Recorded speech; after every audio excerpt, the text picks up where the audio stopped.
నమస్తే RVS news కి స్వాగతం. ముఖ్యాంశాలు ముందుగా మీకోసం. తనకిచ్చిన మెజారిటీతోనే ఎక్కడా లేని విధంగా అభివృద్ధి పనులు మంగళగిరిలో జరుగుతున్నాయని తెలిపిన మంత్రి లోకేష్.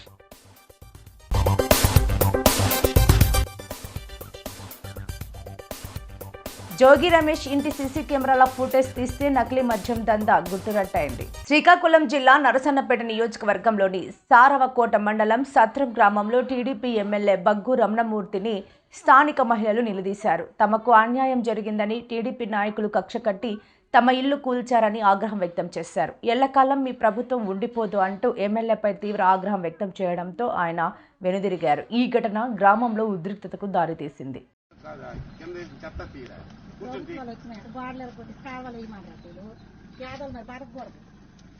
మళ్ళీ దేశాలంటే తట్లు మోసినట్లు ఎలా ఏట అవుతారో మోస్తారో ఎలా దెబ్బ అయిపోతారు. ఎంత బాధ పెడతాను, ఎంత నాస్తి పెడతాను. కట్టుకుని గోడలు ఎరగొట్టి కాలువలు ఎత్తారా అని కడాలు వేసి లేకుండా డ్రైనేజీలు మీకు బాగా ఉంటే మీకు డబ్బు ఉంటే మీకు ఎమ్మెల్యే సపోర్ట్లు ఉంటే అంతే. ఒక్క రెండు పేదలు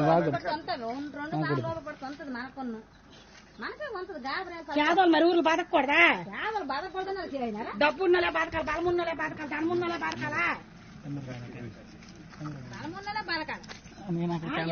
మా గోడ ఎరగొట్టి సౌలు కట్టమని డ్రైనేజ్ గోడ ఎరగొట్టి కట్టమని ఎమ్మెల్యే చెప్పినాడా మీకు?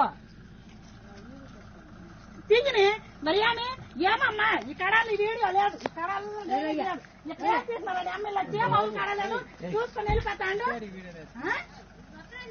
ఇవంతా బట్టి ఏం కడాలు తీయలేదు కోరవ అన్యాయం చేసినారు. దేశాలంటే బతుకు కష్టపడి వచ్చినాము. రోడ్లు అన్నారని చెప్పాడు ఎమ్మెల్యే కోరవాలి నీరు కాదు, రోడ్లు అన్నారని చెప్పాడు ఎమ్మెల్యే కోరవాలి నీరు.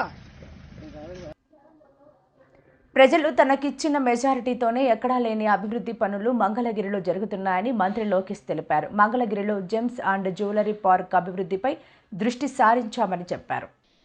మంగళగిరిలో టాటా గ్రూప్కు చెందిన హిటాచి షోరూంను మంత్రి నారా లోకేష్ బుధవారం ప్రారంభించారు. ఈ సందర్భంగా మంత్రి మాట్లాడుతూ గత ప్రభుత్వం బుల్డోజర్లను విధ్వంసానికి వినియోగిస్తే ప్రజాప్రభుత్వం అభివృద్ధికి వాడుతోందన్నారు. బుల్డోజర్లతో విధ్వంసమే కాదు మంచి పనులు కూడా చేయవచ్చని చూపించే ప్రభుత్వం ఇది అని వెల్లడించారు.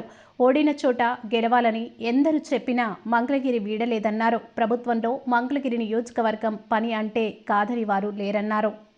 దానిపైన ఒక సబ్సిడీ ఇస్తారు.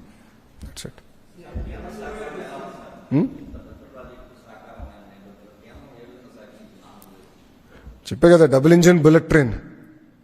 నిన్న అనౌన్స్మెంట్ కూడా చూస్తే మీకు అర్థమై ఉంటుంది. అశ్విని వైష్ణవ్ గారు వచ్చారు, నిర్మలా సీతారామన్ మేడం గారు వచ్చారు, గౌరవ ముఖ్యమంత్రి గారు ఉన్నారు.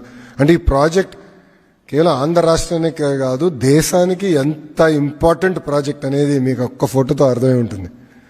సో ఇది చాలా సీరియస్గా తీసుకున్నారు. They are all very happy. అంటే మేము ఎంత సీరియస్ తీసుకుంటామంటే ఒక ప్రోగ్రామ్ ఏర్పాటు చేస్తే కేంద్ర మంత్రులు కూడా సెండ్ ఆఫ్ ఏ మంత్రి ఇవ్వాలని మేము ముందులే ప్లాన్ చేసుకుంటాం. ఎందుకంటే వాళ్ళు కూడా సహకరించారు. ఇప్పుడు నిజంగా చెప్తున్నా, ఫైనాన్స్ మంత్రి గారు, కేంద్రంలో ఫైనాన్స్ మంత్రి గారు ఈ ప్రాజెక్ట్ కోసం షీవెంట్ మేడం గారు ఫుల్లీ సపోర్టెడ్. ఈ సెడ్ బాబు గారు this is the best thing data centres అనేది, we have to take a position. And మీరు చూస్తే కేవలం ఆంధ్ర రాష్ట్రం కోసం తీసుకొచ్చిన పాలసీ కాదు, దేశం కోసం తీసుకొచ్చిన పాలసీ, దేశం కోసం తీసుకొచ్చిన పాలసీ అది. సో గతంలో ప్రైవేటైజేషన్ ఆఫ్ ఎయిర్పోర్ట్స్ కూడా చేసినప్పుడు చాలా మంది విమర్శించారు. చూడండి ఇప్పుడు ఎయిర్పోర్ట్లు ఎంత అద్భుతంగా ఉన్నాయో. టెలికాం డీరెగ్యులేషన్ చేసినప్పుడు కూడా చాలా మంది విమర్శించారు. గౌరవ ముఖ్యమంత్రి గారు ఆనాడు వాజ్పేయి గారితో చర్చించి చేశారు టెలికాం డీరెగ్యులేషన్. గౌరవ ముఖ్యమంత్రి గారు was the chairman of that committee. He submitted the report. ఈరోజు చూడండి ధరలు ఎంత పడిపోయిందో. లేదంటే ఇంకా లైట్నింగ్ కాల్స్ చేసుకుంటేనే ఉండేవాళ్ళమేమో అది అవుకుని ఉంటే. అంటే అంత ప్రోయాక్టివ్గా in interest of the nation మనం పాలసీస్ చేసాం. సో అంత సీరియస్గా తీసుకున్నాం. అందుకే నేను మీరు చూస్తే మంత్రులందరూ కూడా వచ్చారు, వాళ్ళ ఎండార్స్మెంట్ కూడా ఉంది. ముందు ఇంకా ఈ డబుల్ ఇంజిన్ బుల్లెట్ ట్రైన్ ఎంత స్పీడ్గా వెళ్తుందో మీరు చూస్తారు కదా. Boss Arcelor Mittal we got it done. Visakha ఉక్కుని ప్రైవేటీకరణ జరగకుండా మేము ఆపాం. రైల్వే జోన్ పూర్తి చేసాం. బల్క్ డ్రగ్ పార్క్ నోడ్కి శంకుస్థాపన చేసాం. ఎన్టీపీసీ గ్రీన్ ప్రాజెక్ట్ చేసాం. బీపీసీఎల్ రిఫైనరీకి ఇప్పుడు మనం శంకుస్థాపన అయిపోతున్నాం. అంటే డబుల్ ఇంజిన్ బుల్లెట్ ట్రైన్ ఏ స్పీడ్లో పరిగెడుతుందో ఇది ఉదాహరణ. అండ్ ఈ ప్రభుత్వ అధికారంలోకి వచ్చి కేవలం 17 నెలలు అయింది, 16-17 నెలలు అయింది. అట్లా పనిచేస్తున్నాం. మంచిగా ఆది కర్మయోగి అభియాన్ ఫేజ్ 1 పథకం అమలులో భాగంగా బూర్జా మరియు సరుబ్ బుజ్జిలి మండలాల అధికారులతో పాటు ట్రైబల్ శాఖ అధికారులు సచివాలయ సిబ్బందితో సమీక్ష సమావేశం నిర్వహించిన గౌరవ ఆముదల వలస శాసనసభ్యులు మరియు రాష్ట్ర పీయూసీ చైర్మన్ శ్రీ కూన రవికుమార్ గారు పథకం పురోగతిపై సమగ్రంగా విచారణ చేశారు. రెడ్ క్రాస్లో వృద్ధుల మధ్య శ్రీమతి శిరీష పుట్టినరోజు వేడుక ప్రముఖ లాయర్ పులగం రామకృష్ణారెడ్డి సతీమణి శ్రీమతి శిరీష పుట్టినరోజును పురస్కరించుకొని కాకినాడ రూరల్ మండలం వాకాలపూడి గ్రామం సంతోష్ నగర్లో గల రెడ్ క్రాస్ వృద్ధుల ఆశ్రమంలో పుట్టినరోజును నిర్వహించారు. బుధవారం ఉదయం అల్పాహారం, మధ్యాహ్నం భోజనాలను ఏర్పాటు చేశారు. ఇలాంటి పుట్టినరోజులు ఎన్నో జరుపుకోవాలని, నిండు నూరేళ్లు సుఖ సంతోషాలతో ఉండాలని పెద్దలు అక్షింతలు వేసి ఆశీర్వదించారు. ఈ సందర్భంగా లాయర్ పులగం రామకృష్ణారెడ్డి, శిరీష దంపతులు మాట్లాడుతూ వాకలపూడిలో రెడ్ క్రాస్లో వృద్ధుల మధ్య పుట్టినరోజు జరుపుకోవడం ఎంతో సంతోషాన్ని, ఆనందాన్ని కలిగించిందని, ఈరోజు నా భార్య శిరీష పుట్టినరోజును ఎన్నడూ లేని విధంగా ఇక్కడ జరుపుకోవడం ఒకే దేవాలయంలో ఉన్నట్లుగా ఉందని, శుద్ధి, శుభ్రతతో ఆహ్లాదకరమైన వాతావరణంలో జరిగింది అని, నా వంతు సహాయ సహకారాలు ఇప్పుడు ఉంటాయని, దీనికి ఆర్గనైజర్ వీరభద్రరావుకు మరియు సిబ్బందికి ప్రత్యేకమైన ధన్యవాదాలు, కృతజ్ఞతలు తెలిపారు. అనంతరం శిరీష మాట్లాడుతూ నా పుట్టినరోజుకు వచ్చిన ప్రతి ఒక్కరికి ధన్యవాదాలు, కృతజ్ఞతలు అని, రెడ్ క్రాస్లో వృద్ధుల మధ్య ఇలా జరుపుకోవడం ఆనందాన్ని, అనుభూతిని ఇచ్చిందని తెలిపారు. ఈ కార్యక్రమంలో ప్రముఖ ఆధ్యాత్మికవేత్త కర్రి మురళీకృష్ణ ప్రసాద్, అనురాధ దంపతులు, పులగం పవన్ చిన్నారెడ్డి, రెడ్ క్రాస్ వీరభద్రరావు సిబ్బంది తదితరులు పాల్గొన్నారు. ఇలాంటి భక్తులందరూ కూడా ఈయనకి ఆనందంగా, సంతోషంగా కార్యక్రమం చేసుకుని ఆర్థికంగా సహకారం అందించడం వల్ల ఇది అంత మహాయజ్ఞంలో తయారైంది. నేను చిన్నగా మొదలెట్టిన యజ్ఞం ఇది మహాయజ్ఞం అయింది. ఇప్పుడు ఇది చూడడానికి సమాజంలో గొప్పగా కూడా కనపడుతుంది. నాకు అది ఒక సంతృప్తి చాలా. అందరికీ నమస్కారం అండి. నేను లాయర్ కృష్ణారెడ్డిగా మీ అందరికీ సుపరిచితమే. ఈరోజు నా భార్య, నా సతీమణి శిరీష గారి పుట్టినరోజు. ఆ సందర్భాన్ని పురస్కరించుకుని ఏదో ఒక సేవా కార్యక్రమం నిమిత్తం ఈ వాకల్పూడిలో ఉన్న రెడ్ క్రాస్ సీనియర్ సిటిజన్స్ వృద్ధుల ఆశ్రమానికి రావడం జరిగింది. మరి ఇద్దరిదే కూడా ఒకే దృక్పథం, సేవా కార్యక్రమంతో ఈ రోజుని మొదలు పెట్టాలని చెప్పేసి మేము నిర్ణయించుకున్నాం. దానిలో భాగంగా ఈరోజు ఈవిడ కూడా మెడికల్ అండ్ హెల్త్ డిపార్ట్మెంట్ DCHలో జూనియర్ అసిస్టెంట్ కింద వర్క్ చేస్తున్నారు. నేను లాయరు. మా భావాలు కూడా ముందు అందరికీ కూడా సర్వాల్ లవ్వాలన్న మా సిద్ధాంతం మాది. దాని ప్రకారం నా మిత్రుడు, నా శ్రేయాభిలాష్ అయిన బొండాడ భాస్కర్, బీ న్యూస్ భాస్కర్ గారు నాకు ఇక్కడ ఆశ్రమం ఉందండి, చాలా ఇది బాగుంటుందని చెప్పడం, మరి ఈరోజు మార్నింగ్ వచ్చి ఈరోజు నా వంతుగా, నా వృతాభక్తిగా వీళ్ళకి టిఫిన్స్, మధ్యాహ్నం భోజనం వాళ్ళకి ఏర్పాటు చేయడం జరిగింది. మరి మా భార్యాభర్తలిద్దరూ కూడా పొద్దున్నే వచ్చి ఇక్కడ సన్నిధిలో ఉన్న కృష్ణ భగవానికి దండం పెట్టుకుని ఈ వృద్ధులు అందరినీ కూడా మాట్లాడడం జరిగింది. నిజంగా వృద్ధులందరూ కూడా మా దంపతులిద్దరిని ఎంతో బాగా ఆశీర్వదించారండి. నేను ఎప్పుడు ఇంత మంచి అనుభూతికి, ఇదే నా లైఫ్లో ఫస్ట్ టైము. అంటే ఇంత మంచి అనుభూతికి ఇంతమంది వృద్ధులు, ఇంతమంది పాపం వాళ్ళందరూ చూస్తుంటే ఒక్కొక్కరు ఒక్కో విధానంగా వాళ్ళు వచ్చిన విధానం చెప్తుంటే చాలా చాలా ఆనందంగా ఉంది. మరి ఈ సేవ చేసుకునే కార్యక్రమం మరి మాకు కలిగినందుకు నేను నిజంగా ధన్యులను భావిస్తున్నాను. అంతేకాదు నా ఫ్రెండ్స్కి, అలాగే మా శిరీష గారి యొక్క స్నేహితులకి, అలాగే ఈ పుట్టినరోజు పురస్కరించుకుని వచ్చిన మా అత్తయ్య గారు అనురాధ గారు, మా మావయ్య గారు మురళీకృష్ణ ప్రసాద్ గారు, వీళ్ళందరూ కూడా వాళ్ళ వంతు సాయంగా పొద్దున్న ఇలాంటి కార్యక్రమాలకి, మేము ఇలాంటి సమస్యలకి చేయూతనిస్తే నిజంగా జన్మజన్మల పుణ్యం అండి. మనం ఎన్నో పుణ్యక్షేత్రాలు తిరుగుతాం, దేవుళ్ళకి మొక్కుతాము. నిజంగా ఇటువంటి సన్నిధిలో ఒక చిన్న కార్యక్రమం చేసుకుంటే మీరు ఒక 100 పుణ్యక్షేత్రాలు, 100 దేవుళ్ళు కొన్నంత ఫలితం కలుగుద్దని నేను అనుభవించి చెబుతున్న నా మనసులో మాట, నా హృదయంలో మాట. చాలా చాలా థ్యాంక్స్. మరొకసారి మా మిసెస్కి మరి ఇంత మంచి దీవెనలు అందించినందుకు మాకు ఈ సంవత్సరం చాలా చాలా బాగుంటుంది అనుకుంటున్నాం. అలాగే ఇక్కడ ఎంతో శుచిగా, శుభ్రంగా, మన వాస్తవంగా మన ఇంట్లో కూడా చేసుకోలేనంత శుచిగా, శుభ్రంగా ఇక్కడ గార్డెన్ కానీ, కిచెన్ కానీ, కిచెన్లో ఉన్న అలా వండిన విధానం, అక్కడ రూమ్స్ కానీ, మరి ఇదంతా కూడా చేయాలంటే ఇది చాలా ముందు అన్నిటికన్నా మనసు ఉండాలి. ఆ మనసు గల వ్యక్తి మరి మా వీరభద్రరావు గారు. ఆయన ఆధ్వర్యంలో కూడా మరి ఒక 8 మంది 9 మంది స్టాఫ్, వీళ్ళందరూ కూడా అంతే స్వచ్ఛమైన మనసుతో ఉన్నారు. ఎవరికి కూడా ఎవరిని అడిగినా సరే మేము ఇక్కడ పని చేయడం మా అదృష్టం అండి, ఇక్కడ పని చేయడమే మాకు ఈ అవకాశం అందరికీ వస్తుందా అని చెప్పేసి వాళ్ళు చెప్పడం, అలా ఫీల్ చేస్తున్నారు. కాబట్టి ఒకసారి మీరందరూ కూడా తప్పకుండా నా మాటను గౌరవిస్తారు, అభిమానిస్తారు. ఒక్కసారి ఒక సందర్శన చేయండి. నిజంగా నాకైతే ఒక తిరుమల పుణ్యక్షేత్రానికి వెళ్ళినంత ఫీల్ నిజంగా కలుగుతుంది. I'm so happy. మరొకసారి మరి మా మిస్సెస్కి వీళ్ళందరికీ ఇంత మంచి ఆశీస్సులు పుట్టిన సందర్భం ఇచ్చిన వాళ్ళందరికీ కూడా ధన్యవాదాలు చెప్పుకుంటూ నమస్కారాలు తెలియజేసుకుంటానండి. జై హింద్. నాకు ఈ విధంగా అందరూ ఆశీస్సులు తెలియజేసినందుకు నేను చాలా సంతోషిస్తున్నాను. అందరికీ నమస్కారం, ధన్యవాదాలు. జోగి రమేష్ ఇంటి సీసీ కెమెరాల ఫోటోస్ తీస్తే నకిలీ మద్యం దందా గుట్టురట్టయింది. 24వ తేదీన ఆఫ్రికాకు వెళ్లాల్సిన అద్దెపల్లి జనార్దన్ రావు 23వ తేదీ రాత్రి 8:30 నుండి 9:30 వరకు జోగి రమేష్తో ఆయన ఇంటిలోనే మాట్లాడుకున్నారు. నాకు అద్దేపల్లి జనార్దన్తో ఏ రకమైన సంబంధం లేదు.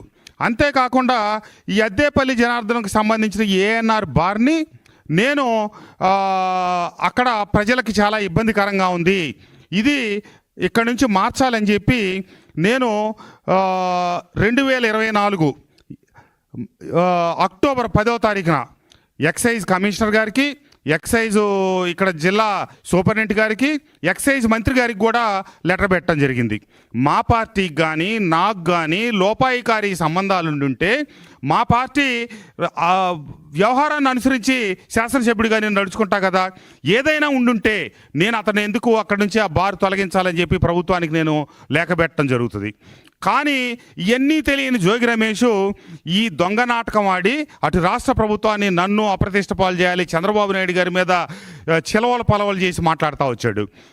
ఇతను ఇంత చేసి ఈ దుర్మార్గుడు, ఈ దౌర్భాగ్యుడు జోగి రమేష్ చేసిన నాటకం ఏంటంటే 24వ తారీఖు మాకేం చెప్పాడు, అక్కడ లోకల్ మీడియాలో ఏం మాట్లాడాడు, వెళ్ళేటప్పుడు చివరి ఫోన్ చేసింది వసంత కృష్ణప్రసాద్కి అని చెప్పాడు. కానీ జరిగింది ఏంటయ్యా అంటే వాస్తవంలో 23వ తారీఖు 24వ తారీఖు అతను ఆఫ్రికా వెళ్తా ఉన్నాడు. 23వ తారీఖు అద్దేపల్లి జనార్దన్కి కబురు చేసి నువ్వు ఎప్పుడు వెళ్తున్నావు అంటే నేను రేపు బయలుదేరి వెళ్తున్నా అని చెప్పాడు. అయితే నువ్వు నా దగ్గరకు రా మాట్లాడదామని చెప్పాడు. 23వ తారీఖు సాయంత్రం 8:30 ప్రాంతంలో ఒక 2-3 నిమిషాలు అటు ఇటుగా అతని ఇంటికి వచ్చి ఇంట్లోకి వెళ్ళిన తర్వాత 1 నిమిషం 2 నిమిషాల్లోనే వాళ్ళ సోదరుడిని ఇతర కుటుంబ సభ్యుల్ని బయటికి పంపించేసి గంట సేపు 9:30 వరకు జోగి రమేష్ మాట్లాడాడు. మొన్న హైదరాబాద్ ఎయిర్పోర్ట్లో ఉండి నా మీద కేసు మరల్చడానికి ప్రయత్నిస్తున్నారు, అది ఇదని చెప్పి ఒక కొత్త పల్లవి అందుకున్నాడు. మేము ఈ వీడియోలు చూసి ఏంటబ్బా ఇతను కొత్తగా మాట్లాడుతున్నాడు, ఇతని మీద కేసు చెప్పడానికి ఏముంది అసలు, ఇక్కడ ఎందుకు ఇట్లా మాట్లాడుతూ ఉన్నాడు, ఎవరో జయచంద్రారెడ్డి, ఇక్కడ అద్దేపల్లి జనార్దన్ రావు, మధ్యలో ఇతను తనకు ఆపాదించుకుంటున్నాడు ఏంటని మాకేం అర్థం కాల. నిన్న ఉదయం కూడా అదే విషయం ప్రస్తావించి మాట్లాడాడు. నాకు నిన్న ఉదయమే అనుమానం వచ్చింది, ఓహో ఇదేదో కొత్త డ్రామాకి తెరదీస్తూ ఉన్నాడు కాబోలని చెప్పి. తీరా చూస్తే గుమ్మడికాయలు దొంగ ఎవరంటే పుట్టాలు తడువుకున్న చందంగా ఇతగాడే. అతను ఈ నాటకం అంతా ఆడి స్థానిక శాసనసభ్యుడైన నా మీద బురద జల్తా రాష్ట్ర స్థాయిలో చంద్రబాబు నాయుడు గారిని, లోకేష్ బాబు గారిని, పవన్ కళ్యాణ్ గారిని అవాకులు చవాకులు పేలతా ఈ కార్యక్రమం అంతా చేసి చివరిసారిగా తెల్లారి పొద్దున పారిన వెళ్తా ఉంటే ముందు రోజు సాయంత్రం ఇంటికి పిలిపించుకొని గంట సేపు మాట్లాడి ఈ పథకం అంతా రచించి అతను పంపించి ఇతను తర్వాత ఈ డ్రామాలకు తెరదీశాడు.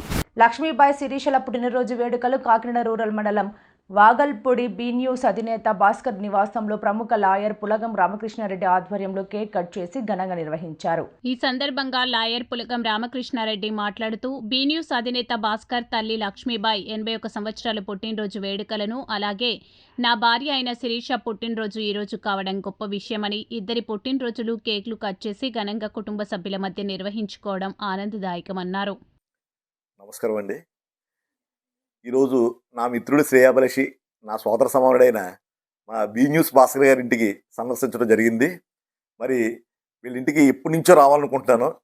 మా అనుబంధంలో, మా ఆత్మీయతలో చాలాసార్లు వచ్చి వాళ్ళ అమ్మగారిని, వాళ్ళ కుటుంబ సభ్యులతో ఆత్మీయంగా గడపాలని చాలాసార్లు అనుకున్నప్పటికీ మరి దేవుడు ఆజ్ఞ లేనిది ఏది జరగదు. ప్రభు ఈరోజు ఇక్కడికి రప్పించాడు. ప్రభు దయ వల్ల వచ్చి వీళ్ళ కుటుంబ సభ్యులతో గడిపాం. ముఖ్యంగా వీళ్ళ అమ్మగారు ఈరోజు నాకు 2 పండుగలండి ఒకేసారి వచ్చినాయి. 2 పండుగలు కూడా. ఒకటి ఏంటంటే మా మిస్సెస్ శిరీష బర్త్డే, అదేవిధంగా నా సోదరుడు భాస్కర్ గారి వాళ్ళ అమ్మగారు అయినటువంటి లక్ష్మీబాయి గారి బర్త్డే కూడా ఒకే రోజు కావడం మరి మా ఇద్దరికే ఆనందాలు. ఎందుకంటే మాకు దేవుడు కలిపిన బంధం నాది భాస్కర్ గారిది. ఇద్దరు ఎలా కలిసామో ఏ సందర్భంలో కలిసామో కానీ మా బంధం ఫెవికల్ కంటే గట్టిగుండిపోయింది. ఇద్దరు ఆశయాలు కూడా ఒకటే, సమాజ సేవకు సంబంధించి సమాజ సేవలో ఏదన్నా చెయ్యాలనుకోవడం, దాని తద్వారా ఏదో ఎవరికో హెల్ప్ చేయాలి, ఏదో చేయాలని తపన. ఆ తపనే మమ్మల్ని ఇద్దరు మా మధ్యన బాండింగ్, మా మధ్యన కెమిస్ట్రీ. దాంట్లో మా కుటుంబ సభ్యులు ఆయనకి పరిచయం, ఆయన కుటుంబ సభ్యులు తరచూ తెలుసుకోవడం, యోగక్షేమాలు తెలుసుకోవడం. రోజు ఒకసారి ఆయన నేను చూసుకోలేకపోతే ఉండలేము. కనీసం పొద్దున ఒకసారి ఫోన్ మాడుకోవాలి, సాయంకాలం ముఖం చూసుకోవాలి. మరి అటువంటి మా భాస్కర్ గారిని కన్నా మంచి మంచి మంచి రత్నాన్ని మాకు అందజేసిన ఆ అమ్మకు కూడా నేను కృతజ్ఞతలు తెలియజేసుకుంటున్నాను. ప్రైజ్ లార్డ్, దేవుడికి స్తోత్ర, హల్లెలూయా. మరి చాలా ఆనందంగా ఉందండి, ఎందుకంటే పెద్దోళ్ళ ఆశీర్వాదాలు చాలా చాలా పాజిటివ్ ఎనర్జీ ఇస్తాయి. మరి ఈవిడికి అంటే మరి వయసు చెప్పకూడదు, యంగే అంటాను నేను. 81 సంవత్సరాలలోకి అడుగు పెట్టారు ఈరోజు. మరి పూర్తి చేసుకుని ఇంకా మరి ఈవిడ ఆశీస్సులు అందరికీ అందజేయాలి. ఇటువంటి పెద్దవారు కుటుంబానికి ఒక మూల దైవం. ఈ వీళ్ళ ఆశీస్సులు, వీళ్ళ కనుసన్నల్లో, వీళ్ళ మనసులో అనుకున్నదే. ఎందుకంటే వాళ్ళు చాలా స్వచ్ఛంగా అనుకుంటారు ఎవరి గురించి, వాళ్ళకి ఎటువంటి స్వార్థం ఉండదు. అలా స్వచ్ఛంగా అనుకున్న దీవెన ఖచ్చితంగా జరుగుద్ది. అటువంటి మంచి దీవెనలు ఈరోజు నాకు ప్రత్యేకంగా మర్చిపోలేని అనుభూతి. ఎందుకంటే ఆవిడ దీవెనలు మా ఇద్దరికీ కూడా, మా దంపతులకు అందినయ్యి. అలాగే మరి భాస్కర్ గారి ఇంటికి రావడం, వచ్చిన ఇంత సర్ప్రైజ్గా, ఒక విధంగా సర్ప్రైజ్, మా చేత కేక్ కట్ చేయించడం, వాళ్ళ అమ్మగారు కేక్ కట్ చేయించడం, ఒక సర్ప్రైజ్ వాతావరణం ఇచ్చారు. వాళ్ళ కుటుంబ అద్దనతో, వాళ్ళ సిస్టర్ గారితో, భార్య గారితో, వాళ్ళ కూతురుతో, అందరితో కూడా మేమందరూ ఇంత ఆత్మీయంగా కలిసినందుకు ఈరోజు మరిచిపోలేని రోజు. Praise lord. విశాఖలో అత్యంత ప్రతిష్టాత్మకమైన గూగుల్ డేటా సెంటర్ ఏర్పాటు కావడం ఆనందదాయకమని మాజీ ఎమ్మెల్సీ టీడీపీ రాష్ట్ర కార్యవర్గ కార్యదర్శి బుద్దానాగా జగదీశ్వరరావు పేర్కొన్నారు. Okay Google, welcome to Vizag అంటూ ఏపీ రాష్ట్ర ప్రభుత్వం ఇచ్చిన పిలుపుతో అనకాపల్లిలో తెలుగుదేశం పార్టీ నాయకులు, కార్యకర్తలు తమ హర్షాన్ని వ్యక్తం చేస్తున్నారు. బుధవారం స్థానిక రింగ్ రోడ్లో ఉన్న టీడీపీ పార్లమెంటు కార్యాలయంలో మాజీ ఎమ్మెల్సీ, టీడీపీ రాష్ట్ర కార్యనిర్వాహక కార్యదర్శి బుద్దానాగా జగదీశ్వరరావు ఆధ్వర్యంలో టీడీపీ నేతలు, కార్యకర్తలు కేక్ కట్ చేసి సంబరాలు చేసుకున్నారు. ఈ సందర్భంగా జగదీష్ మాట్లాడుతూ రాష్ట్ర ముఖ్యమంత్రి నారా చంద్రబాబు నాయుడు, రాష్ట్ర ఐటీ శాఖ మంత్రి నారా లోకేష్ విశేష కృషితో విశాఖ సిటీలో అతిపెద్ద గూగుల్ డేటా సెంటర్ ఏర్పాటు కాబోతుందన్నారు. ఈ మేరకు గూగుల్ సంస్థతో ఏపీ ప్రభుత్వం ఒప్పందం చేసుకుందని తెలిపారు. ఆసియాలోనే అతిపెద్ద డేటా సెంటర్గా గూగుల్ విశాఖలో విస్తరిస్తుందన్నారు. ముంబైకి 2 రెట్లు సామర్థ్యంతో విశాఖలో ఈ డేటా సెంటర్ రూపుదిద్దుకుంటుందని వెల్లడించారు. 3 సముద్రపు కేబుల్ ల్యాండింగ్ స్టేషన్ల ద్వారా విశాఖలో ఈ డేటా సెంటర్ ఏర్పాటవుతుందని తెలిపారు. గ్రీన్ ఎనర్జీ వినియోగంతో గేమ్ చేంజర్గా గూగుల్ డేటా సెంటర్ విశాఖలో తన కార్యకలాపాలు కొనసాగిస్తుందని చెప్పారు.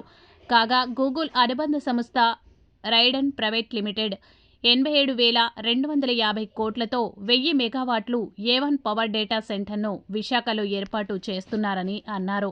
1.88 లక్షల మంది యువతకు ఉద్యోగ ఉపాధ్యాయ అవకాశాలు లభిస్తాయని వెల్లడించారు. ఈ కార్యక్రమంలో టీడీపీ నాయకులు, కార్యకర్తలు పాల్గొన్నారు. అందరికీ నమస్కారం. ఆంధ్ర రాష్ట్ర ప్రజానికి అందరికీ మరియు తెలుగు వారికి, పత్రికా సోదరులకి అందరికీ పేరు పేరున హృదయపూర్వక నమస్కారాలు. ఈ రోజు యావత్ భారతదేశం అంతటా దీపావళి ఆంధ్రప్రదేశ్ కే ముందొచ్చింది అన్న పరిస్థితిలో నిన్నటి నుంచి వస్తున్నాం. నిన్న అందరూ కూడా గర్వించదగ్గ విషయం, అమరావతిలో బిల్డింగ్లు కూడా నిర్మాణం కంప్లీట్ చేసిన న్యూ క్యాపిటల్, మన నవ్యాంధ్రప్రదేశ్ రాజధాని అమరావతిలో ఉన్న ముఖ్యమంత్రి గారి చేతుల మీదుగా బిల్డింగ్స్ కూడా ఇనాగరేషన్ చేసుకోవడం జరిగింది. అలాగే భారతదేశంలో అలనాడు చంద్రబాబు నాయుడు గారు ఉమ్మడి రాష్ట్ర ముఖ్యమంత్రి ఉండేటప్పుడు ఐటీ హబ్ గా హైదరాబాద్ ని డెవలప్ చేశారు. ఈ రోజు మళ్ళా గూగుల్ డేటా సెంటర్ మన యువనాయకుడు నారా లోకేష్ చంద్రబాబు నాయుడు ఆదేశాలతో ఈ రోజు అమ్మగా కూడా చేసుకున్నారు. నేచురల్ రేపు రాబోయే తరానికి 2 లక్షల ఉద్యోగాలు వస్తాయని కూడా గూగుల్ డేటా సెంటర్ వారు కూడా ప్రకటించారు. నిజంగా ఇది శుభపరిణామం. ఈ రోజు మన ఆంధ్ర రాష్ట్రానికి దీపావళి వచ్చిందని అందరూ కూడా యువత, ముఖ్యంగా యువత అందరూ కూడా హ్యాపీ ఫీల్ అవుతారు. ఇది ఒక గర్వించదగ్గ విషయం. తండ్రికి తగ్గ తనయుడు, తాతకి తగ్గ మనవడు అన్న రీతిలో ఈ రోజు మన యువ నాయకుడు నారా లోకేష్ గారు తీసుకున్న చొరవను చూస్తుంటే పక్క రాష్ట్రాలు అందరూ కూడా ఈర్ష్య స్టార్ట్ అయింది. ఎందుకంటే ఇంత తక్కువ వయసులో అనుభవం తక్కువ ఉన్న ఆంధ్ర రాష్ట్రానికి ఇన్ని సాఫ్ట్వేర్ కంపెనీలు ప్రపంచం అంతా ఎదురు చూస్తుంది గూగుల్ డేటా సెంటర్ కోసం. అలాంటి గూగుల్ డేటా సెంటర్ మన అదృష్టవశాత్తు మన విశాఖపట్నంకే ఇచ్చాడు. నిజంగా మన పూర్వజన సుకృతి యువత అందరికీ రేపు రాబోయే రోజుల్లో 2 లక్షల మందికి యువతకు ఉద్యోగ అవకాశాలు కూడా కలుగుతాయని అందరూ ఆశాభావం వ్యక్తపరుస్తున్నారు. ఇది దీపావళి నిరుద్యోగ ఉద్యోగాలు లేని వాళ్ళందరూ కూడా దీపావళి పండుగ ఈ రోజు నుంచే స్టార్ట్ అయింది. అందరికీ ప్రతి ఒక్కరు కూడా యువత అందరూ కూడా ఇది ఒక శుభ పరిణామం. ఈ గూగుల్ డేటా సెంటర్ రావడం ఈ రోజు హైదరాబాద్ వెళ్తే అందరూ ఆశ్చర్యపోతారు, హైదరాబాద్ ఉన్నావా అమెరికాలో ఉన్నామని. రేపు రాబోయే రోజుల్లో మన విశాఖపట్నం కూడా అదే పరిస్థితి వస్తుంది ఆశాభావం వ్యక్తపరుస్తూ ఇంత మంచి ప్రారంభం చేసిన తెలుగుదేశం నాయకులకు, జనసేన బీజేపీ నాయకులందరికీ, అలాగే మా జిల్లా అధ్యక్షులు గారు తాతిలబాబు గారికి, మా గౌరవ కార్పొరేషన్ చైర్మన్ సురేంద్ర గారికి, మరియు మా కార్పొరేటర్ నేరబాబు గారికి, అందరికీ తెలుగుదేశం కుటుంబ సభ్యులందరికీ, మా తమ్ముడు గణేష్ కి, అందరికీ కూడా బాబుకి, అందరికీ పేరు పేరున హృదయపూర్వక నమస్కారం తెలుపుకుంటూ సెలవు తీసుకున్నాం. రాకతో రాష్ట్ర సర్వతోముఖాభివృద్ధి, యువతకు ఒక ఉపాధి కల్పించే సంకల్పంతో ఒకవైపు మన రాష్ట్ర ముఖ్యమంత్రి, జాతీయ తెలుగుదేశం పార్టీ అధ్యక్షులు నారా చంద్రబాబు నాయుడు గారు, మన యువ నాయకులు నారా లోకేష్ గారు అహిర్నిశలు శ్రమించి ఈరోజు గూగుల్ విశాఖపట్నానికి రావడంలో చాలా కృషి చేశారు. ఇది అమెరికాతో ముడిపడి ఉన్న సంస్థలైనా సరే మేధస్సుతో చంద్రబాబు నాయుడు గారు, లోకేష్ గారు ఈ పరిశ్రమను తీసుకురావడం, గూగుల్ తీసుకురావడం చాలా ఆశ్చర్యం. 12 నెలల పాటు శ్రమించి ఈ నేషనల్ పాలసీల్లో కూడా మార్పులు చేయించి 2 లక్షల మందికి ఉద్యోగాలు వచ్చే విధంగా ఈ గూగుల్ కనుక ఉపయోగం అనేది మనం జ్ఞాపకం తెచ్చుకోవాలి. హైదరాబాద్లో మైక్రోసాఫ్ట్ రావడంతో టెక్ అభివృద్ధికి ఎలా గేమ్ చేంజర్ అయిందో అలాగే ఇప్పుడు గూగుల్ విశాఖకు రావడం ఆంధ్రప్రదేశ్ భవిష్యత్తు అభివృద్ధికి గేమ్ చేంజర్గా మారనుంది. ప్రపంచం మొత్తం నేడు సిటీ ఆఫ్ డెన్సిటీ వైపు చూస్తుంది. గూగుల్ క్లోజ్ సంస్థ మన ప్రభుత్వ ఒప్పందం శుభపరిణామం. ప్రపంచంలోనే అమెరికా తర్వాత అతిపెద్ద దేశంగా తొలి ఏఐ హబ్ను గూగుల్ క్లౌడ్ సంస్థ విశాఖలో ఏర్పాటు చేయబడుతుంది. వార్తలు ముగించే ముందు ముఖ్యాంశాలు మరోసారి. ప్రజలు తనకిచ్చిన మెజారిటీతోనే ఎక్కడా లేని విధంగా అభివృద్ధి పనులు మంగళగిరిలో జరుగుతున్నాయని తెలిపిన మంత్రి లోకేష్.